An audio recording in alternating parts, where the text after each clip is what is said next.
할렐루야. 반갑습니다. 앞서니까 떨립니다. 잠시 기도하고 시작하겠습니다.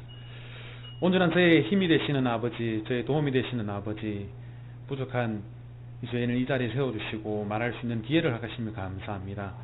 같이 이야기하는 시간 속에서 같이 은혜 받고 또한 이 시간이 서로에게 감동이 될 수 있는 시간이 되게 하옵소서.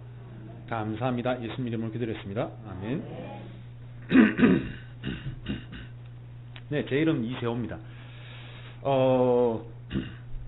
사투리를 되게 많이 씁니다. 특징입니다. 독일에서 15년 정도를 살았는데 15년의 시간 동안 독일말을 배우기는 충분한 시간이었는데 서울말을 구사하기에는 너무나 짧은 시간인 것 같습니다. 그래서 중간중간 혹시 못 알아들으시면 제가 사투리를 쓰고 있다는 사실 자체를 잘 몰라서 못 알아들으시는지 아시는지 제가 판단을 잘 못할 때가 있습니다.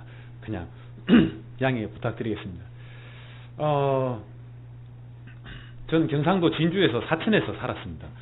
백현옥 목사님이랑 같이 이제 학생회 때 같이 학생회도 하고 같은 교회 출신입니다. 어릴 적에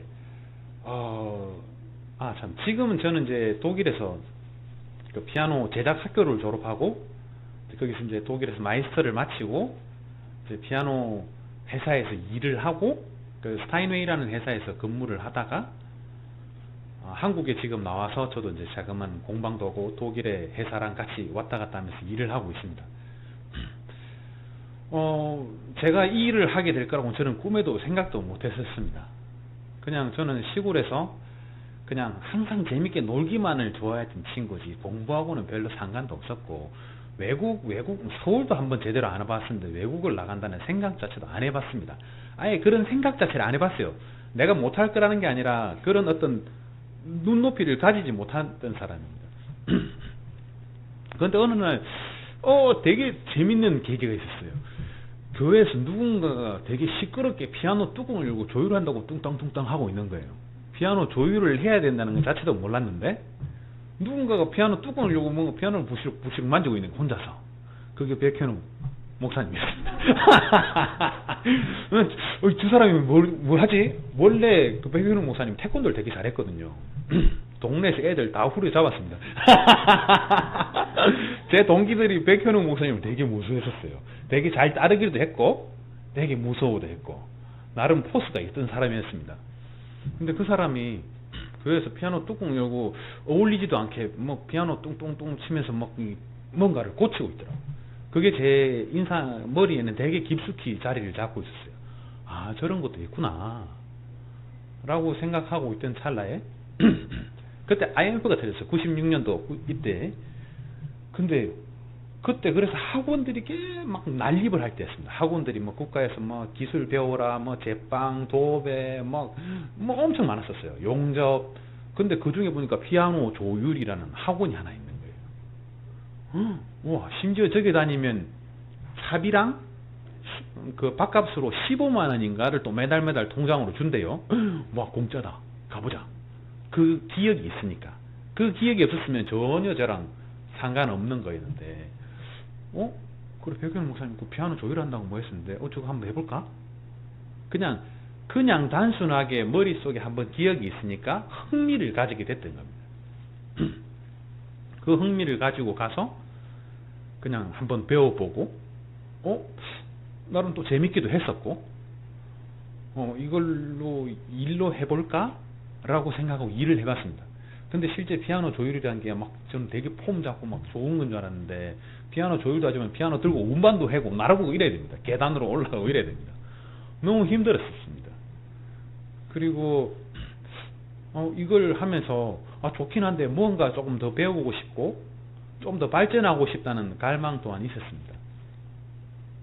근데 제가 경남 진주에 살았으니까 어떤 배움의 기회가 많지 않다고 생각하고 서울에 오면 특별한 기회가 있지 않을까라고 생각했었는데 서울에 올 계기도 없었고 인연도 없었다는 거죠. 그러니까 뭔가를 보고 싶어도 볼 수 있는 환경 자체가 안 됐다는 거죠. 서울 오면 고속버스 터미널에서 버스나 많이 보고 가고 높은 건물만 보고 갈 뿐이지 실제 제가 하고 싶은 일에 대한 걸 볼 수 있는 환경 자체가 없었다는 게 되게 좀 힘들었었고 그러던 찰나에 정말 저한테는 결정적인 계기였던 것 같아요. 관악구청 옆에 뭔가 피아노 이사가 갈 일이 있었대요. 그래서 그걸 싣고 피아노 배달을 왔습니다. 내비게이션도 없고 지도 보고 찾아서 왔었는데 길을 잘못 들어서 유턴을 냈습니다. 관악구청 쪽에서 유턴을 딱 했는데 서울대 정문이 내 눈앞에 딱 들어오더라고요. 텔레비에서는 많이 봤는데 제가 실제로 그거 가본 적이 한 번도 없습니다. 근데 서울대 정문 앞을 딱 갔는데 막 횡격막에 경련이 와서 막 힘들게 꾸역꾸역 울음이 나는 거예요. 그러니까 서울대 정문을 보고 뭐 울음이 난 건 아닙니다. 네, 그 정도 촌놈은 아니었습니다. 근데 그 앞에 서 있는 학생들을 보고 눈물이 났습니다. 그 친구들은 지금 그 학교를 너무 즐겁게 다니고 있는 친구들도 있겠지만 학교 막 지금 수업하기 싫어서 땡땡이 치고 나온 사람도 있을 거고 그리고 빨리 막 학교에서 벗어나서 어디 놀러 가고 싶어서 막 학교 막 힘들어하고 이런 친구도 되게 많을 건데 그 사람들한테는 거기가 일상적인 공간인데 저한테는 꿈도 꿔보지 못했던 공간인 거예요. 그게 너무 좀 힘든 건 거예요. 나는 물론 제가 서울대 갈 만큼 공부를 못했지만 감사합니다. 아예 꿈조차 안 꿔봤다는 것 자체가 너무 억울한 거예요. 그냥 꿈이라도 한번 꿔봤으면 억울하지라도 않지. 근데 꿈을 꿀 생각조차 못했다는 거죠. 꿈꾸는데 돈도 들지도 않는데.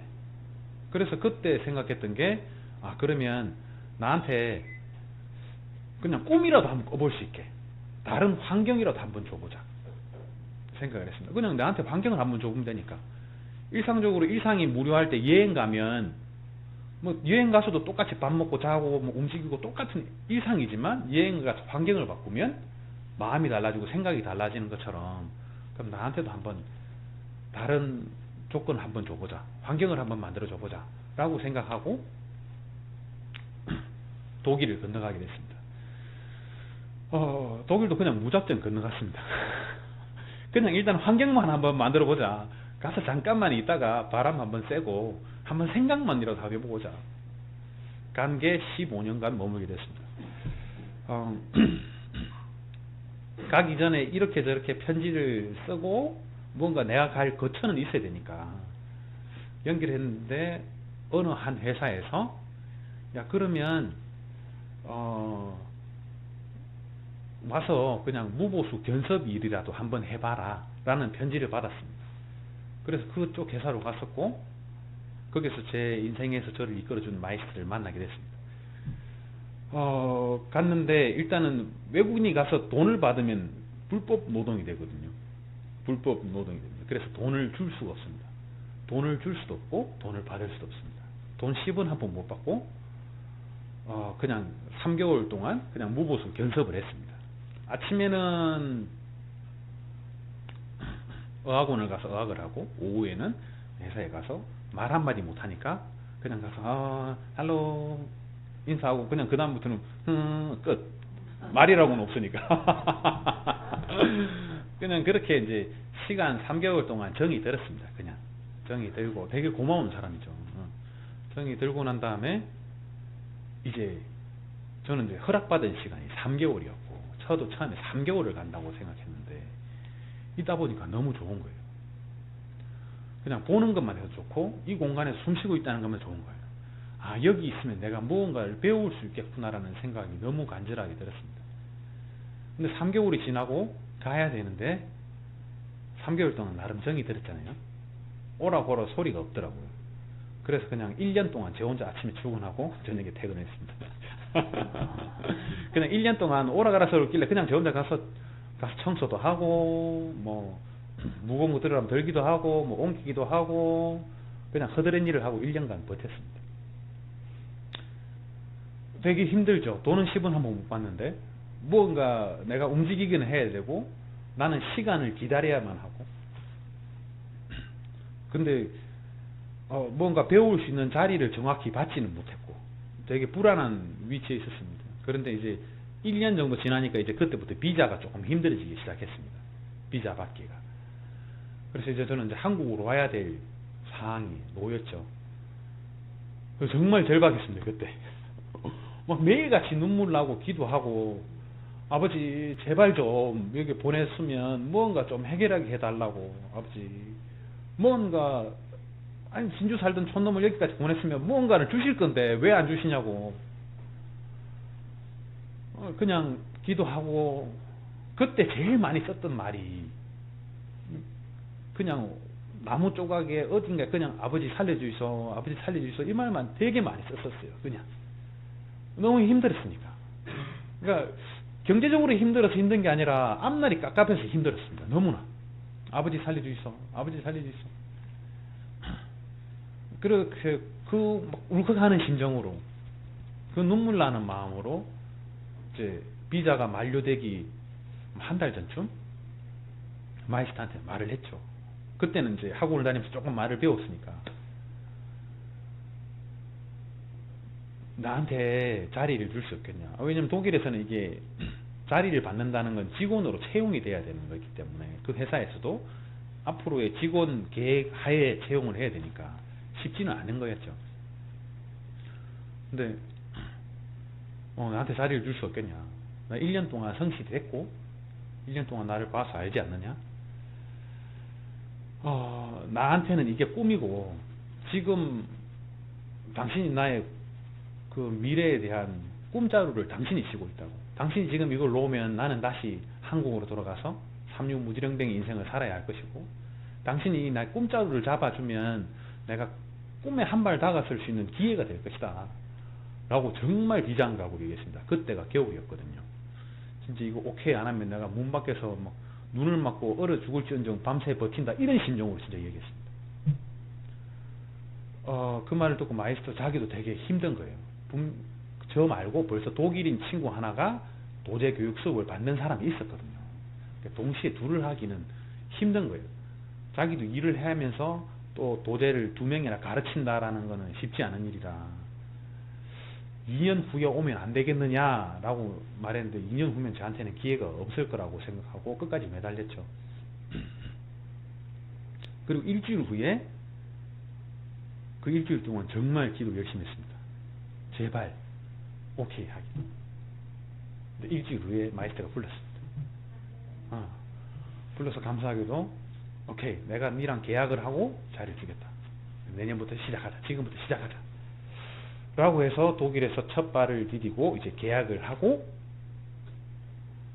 독일에서 이제 계약을 하고 직원이 되고 나면 그때 학교로 보내줍니다. 이게 학교랑 회사랑 연관되어 있는 시스템이거든요. 그래서 학교에서 한 달 반, 회사에서 3달, 학교에서 한 달 반, 회사에서 3달 이런 식으로 왔다 갔다 하면서 배우게 됩니다. 그때의 기쁨은 정말 이루 말할 수 없을 것 같습니다. 왔던 목적을 이루었고 꿈을 이루었던 것 같습니다. 그런데 이제 들어가는 것보다 버티는 게 더 힘들었던 것 같습니다. 그 다음부터 회사에 들어갔지만 이제 도제 시스템에 들어가면 한 달에 급여가 400유로 정도 나옵니다. 405유로. 한국 돈으로 따지면 그때 환율로 해도 한 50만 원? 그걸로 3년 6개월을 버텨야 합니다. 3년 6개월 동안 한 45만 원, 50만 원 돈으로 먹고 자고 학교 다니면서 이동하고 다 해. 한국에서는 좀 상상하기 힘든 일일 것 같아요. 그러니까 누군가한테 기술을 배운다고 해도 사실 밥값 회사에서 밥 줄 거고 차비 좀 줄 거고 월급으로 어느 정도 줄 거고. 근데 독일에서는 딱 3년 반 동안 3년 6개월 계약돼 있는 3년 6개월 동안 405유로, 415유로, 450유로 연차가 오를 때마다 조금 올라봐야 50만 원 안쪽. 그래도 되게 즐거웠습니다. 일단 저한테는 이제 꿈은 허락됐으니까 내가 하고 싶은 걸 이제 할 수 있고 시작할 수 있으니까.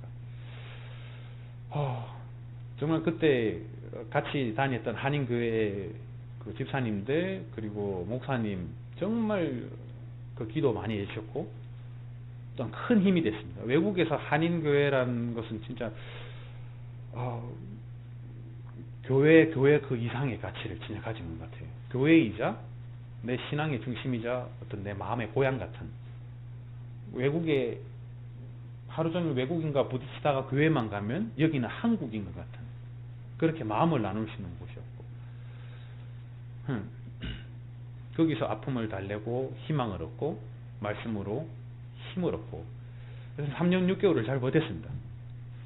3년 6개월간 대패질, 톱질, 끌질 열심히 배우고, 되게 재밌는 거는 피아노 제작 학교에 가면 뭐 피아노 조율하는 걸 처음에 배우는 줄 아는데 전혀 가니까 뜬금없이 수학을 시키더라고요. 수학 시키고 물리, 화학, 뭐 예술사, 음향학, 이걸 아침 8시 반부터 저녁 4시 반, 그 다음에 5시 반까지 하루 10교시씩, 심지어 11교시씩 이론 수업만 시키는 거예요.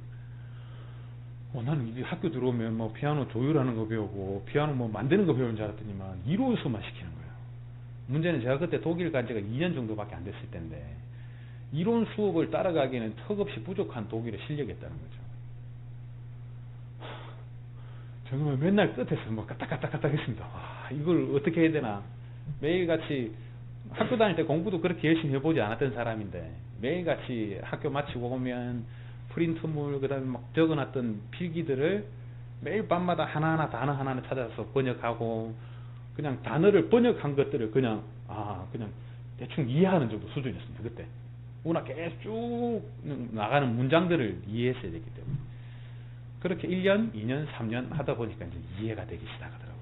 졸업할 때쯤 되니까 이게 이런 말이었구나. 학교에서 왜 이렇게 실기를 안 가르치고 어떤 이론 같은 것들을 가르치는가에 대해서 졸업할 때쯤 된 게 이해하겠더라고요. 이런 것들이 기본이 있어야지만 나중에 실제적으로 무언가 할 때 도움이 되는구나. 내가 일을 할 때 내 손끝에서 이런 머리 지식을 통해서 나오는구나 라고 생각되더라고요. 제 인생에서도 마찬가지가 아닌가 싶습니다. 어릴 때부터 교회에서 자랐습니다. 어릴 때부터 말씀을 듣고 자랐습니다. 근데 저는 제 생각대로 살았습니다. 말씀에 의지하고 살고 말씀을 중심으로 산 기억이 학생회 때, 중학교 때 이후에 별로 없었던 것 같습니다. 근데 그것들이 제 머릿속에 남아있었고 제 몸에 남아있었고 제 생활 속에 남아있었습니다. 어려울 때, 힘들 때 내가 의지할 수 있는 말씀이 있고 하나님이 계시다는 게 너무너무 감사했습니다. 독일에서도 그렇고 한국에서도 그렇고 계속 어려운 시간들의 연속인 것 같습니다. 뭔가 배워간다는 거, 그리고 내가 꿈꾼다는 거는 항상 행복하지만은 않은 것 같습니다. 꿈꾸는 데 있어서는 항상 내가 넘어야 될 장애물이 있다는 그 말과 동의어라고 생각합니다. 내가 꿈꾼다면 그 꿈이 즐거울 거라고 절대 생각하지 않습니다. 내가 꿈꾼다면 그 꿈은 내가 지금까지 경험해보지 못한 어려움을 내가 즐겨야 된다고 생각합니다. 저는 한 번도 외국 생활을 해보지도 않았고 독일 말이라는 걸 해보지도 않았고 배움이라는 걸 뭐 즐거워하지 않았습니다. 그런데 제가 꿈꾸는 순간 그런 것들을 즐거워해야 됐습니다. 제가 감내해야 됐고 제가 이겨내야 됐습니다. 제가 그냥 제 삶을 살 때는 천국 소망을 꿈꾸지 않았으니까 뭔가 감내해야 될 게 없습니다. 기도하지 않아도 되고 말씀을 매일 보지도 않아도 되고 말씀을 즐거워하지 않아도 됐습니다. 근데 하늘 천국 소망을 꿈꾸는 순간부터는 그것 또한 제가 감내해야 되는 것 중에 하나입니다. 말씀을 즐거워해야 되고 기도하는 걸 즐거워해야 하고 내가 천국 소망을 꿈꾸고 하나님과 소통하기 위한 시간들을 즐거워해야 된다는 것. 그것 또한 같이 가는 것 같습니다. 그런데 항상 그렇지는 않지만 그럴 때마다 하나님이 적절하게 어려움을 주시는 것 같습니다. 네가 왜 나랑 같이 가는 걸 즐거워하지 않지? 왜 네가 내 집 밖에 나가서 네가 세상 사는 걸 즐거워하지? 그때 적절하게 어려움을 주시는 것 같습니다. 지금도 마찬가지인 것 같습니다. 독일에서 처음 가서 회사를 3년 반을 학교를 졸업하고 회사에서 일을 할 때 이제 다들 이제 만약에 한국에서 국악기를 누군가 고친다고 생각해 봅시다. 뭐 금운고 뭐 이런 걸 고치는데 갑자기 저도 외국인 노동자로 살았으니까 외국인 노동자에 대한 비하는 아니지만 태국, 뭐 필리핀 이런 데 사람이 와서 사장님 금운고 제가 잘 고쳐요 이러고 고친다고 생각해 봅시다. 그 누가 믿겠냐고. 이게 한국 사람이 고치는 게 아니라 외국인 노동자가 와서 외국인 피부 색깔 좀 다르고 모양새가 다른 사람이 우리나라의 고유악기 금운고를 고친다고 생각해 봅시다. 그건 누가 신뢰를 하고 누가 믿음을 가지겠냐고. 제가 다 끄골이었거든요. 그러니까 유럽의 악기인 피아노를 동양인 외국인이 와서 뭔가 고친다 하고 뭐 한다는데 그게 사실 그 벽을 넘기는 너무너무 힘들었습니다. 일을 하면서. 남들보다 더 매진해야 됐고, 그리고 더 생각을 많이 하고 뭔가 하려고 더 열심히 하려고 노력해야 됐습니다. 그래도 항상 회사에서 이제 좀 밑에 깔려 있죠. 왜냐면 실제적으로 독일 애들이 훨씬 더 활동을 많이 하고 난 그 애들을 이제 뒤에 서포트하는 형태로 처음에 일을 시작했고, 그리고 이제 마이스터가 되고 난 다음에 마이스터는 또 다시 또 2년간의 마이스터 학교를 들어가서 공부를 하고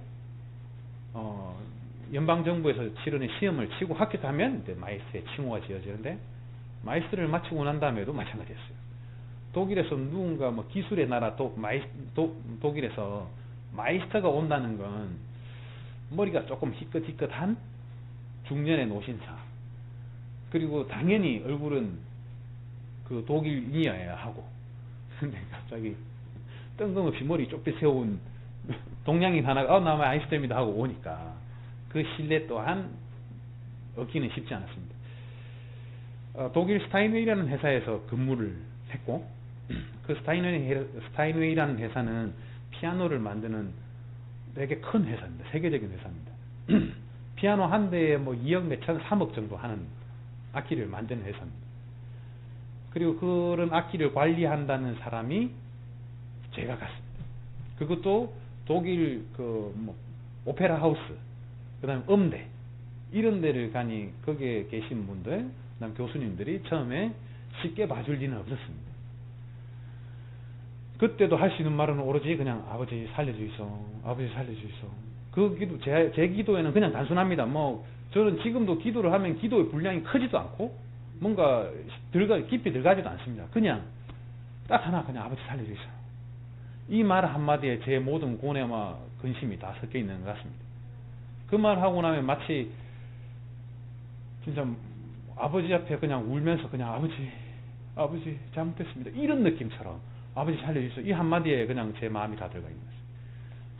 지금도 제 공부들이나 작업 도구 이런 것들 보면 중간중간에 그거 써 있는 거 되게 많습니다. 힘들 때마다 그냥 제 작업 도구 어딘가에 구석구석에 그냥 아버지 살려주세요 이 말을 많이 썼었거든요. 그렇게 일하는 과정 속에서 정말 기도했어야 됐고, 아버지 살려주십시오, 제게 능력 주시고 이 일을 감당할 수 있게끔 도와주십시오 기도했어야 했습니다.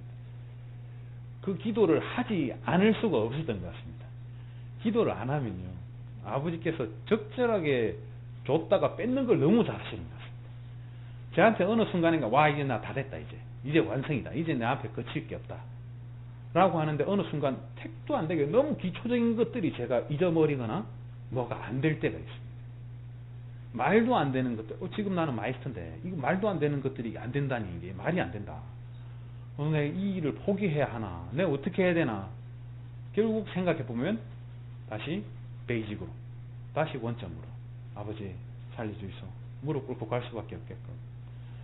언제나 어려움을, 그러니까 하나님이 제게 독일에 가서 주신 것들은 꿈꿀 수 있는 꿈을 주셨고, 그 꿈을 이루기 위한 어려움을 즐겁게 받아들일 수 있는 힘을 주셨고, 또 하나는 내가 그 꿈을 이뤘다고 교만할 때 절대적으로 다시 돌아와서 무릎 꿇게 하시는 어려움을 또한 주시는 것 같습니다. 거기에 대해서 너무너무 감사드리고, 지금 한국에 나와서 열심히 일을 준비하고 있습니다. 일을 준비하고 또한 제 미래를 준비하고 있습니다. 15년 전에 그냥 경남 진주에서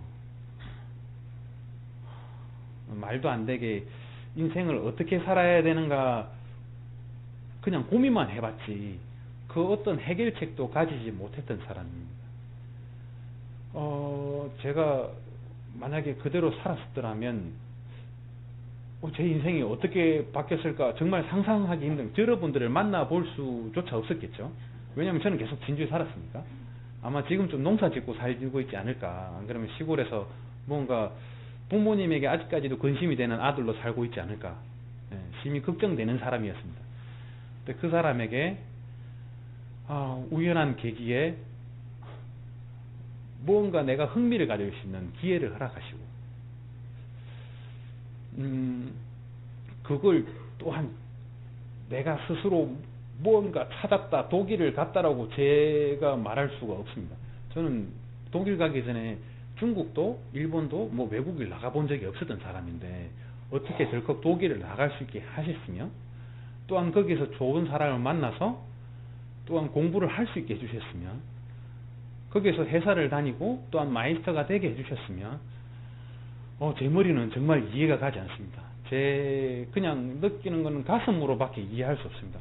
아버지께서 도와주셨구나. 제한테서 무언가 저를 어떻게 쓰시고자, 어떤 용도로 쓰시고자, 그 용도는 저는 아직 잘 모르겠습니다. 그건 쓰시는 분 마음이니까 언젠가는 그게 합당하게 쓰시겠죠. 저는 그냥 합당하게 쓰임바 받을 수 있게 그냥 준비하고 나에게 주신 일에서 그냥 열심을 다하고 노력하고, 그리고 그 일을 즐거워하고 또 꿈꾸고 기도하고 또 어려움을 오는 걸 너무너무 즐거워하고, 그렇게 하루하루 즐겁게 보내고 있습니다. 독일에서 어려웠던 것들 생각하면 지금 생각하면 재밌습니다. 그때는 너무 어렵고 힘들었는데, 경제적으로 힘들었고 말이 안 통하는 게 너무 힘들었고 마음을 둘 곳이 없었다는 것 또한 너무 힘들었고, 근데 그때마다 아버지께서 제 힘든 마음을 용기를 주셨습니다. 그걸 이길 수 있게 해주셨고, 그 용기를 정말 말도 안 되게 주시는 것 같습니다. 내가 꼭 바라는 거는 아버지 이것만 해결하게 해주세요, 이거 좀 되게 해주세요. 그런데 항상 보면 그게 해결되고 나면 아버지 제가 언제 그렇게 했습니까? 그냥 모르는 사람처럼 또 아버지를 잊고 있을 때가 너무나 많으니까, 제가 간구하고 기도한 거에 전부 다는 들어주지 않았습니다. 근데 숨 쉴 수 있게끔, 뭔가 그 고비만 딱 넘어갈 수 있게끔, 그리고도 또 결국은 아버지를 붙잡아야 할 만큼 그렇게 도와주시고 살려주시고 또 배울 수 있게 해주셨습니다.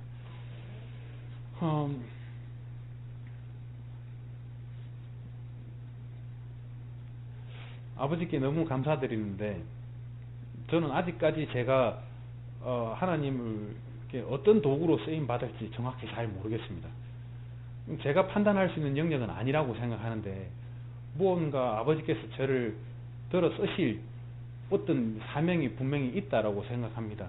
그때까지 겸손히 저에게 주신 일을 그냥 열심히 하고, 아버지께서 저를 필요로 하시고 저를 쓰시고자 할 때 기쁨으로 나아갈 수 있게끔 매일매일 기도하고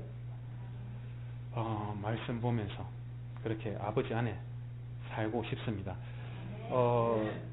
오늘 같이 만나 뵙게 돼서 너무너무 영광이고 말할 수 있는 기회가 주셔서 너무너무 감사합니다. 어릴 때 저도 방금 전에 백현종 목사님 설교하시는 거 직접 하는 거 처음 봅니다. 어릴 때 그 모습, 30년 전에 그 모습, 그러니까 학생회 할 때 그 회장 하시고 이러셨거든요. 그 리더 하시고 하셨는데, 그때 모습 혈기왕성해서 빡빡빡빡 이렇게 치고 나가시던 모습 보다가 오늘 말을 이렇게 조곤조곤 저한테 이렇게 하시는데 깜짝 놀랐습니다. 이거 뭐지 이거? 야, 내가 지금 저렇게 조곤조곤 말하는 거에 자세를 이렇게 있어야 되나, 편안하게 이렇게 있어야 되나, 내가 고민을 되게 많이 했는데 여튼 목사님도 다시 뵙고 이렇게 같이 예배 드릴 수 있어서 너무 감사하고 즐겁습니다. 다음 기회에 또 만나 뵐 수 있는 시간이 있으면 그때 또 만나 뵙고 같이 은혜 나눌 수 있는 시간 됐으면 좋겠습니다. 감사합니다.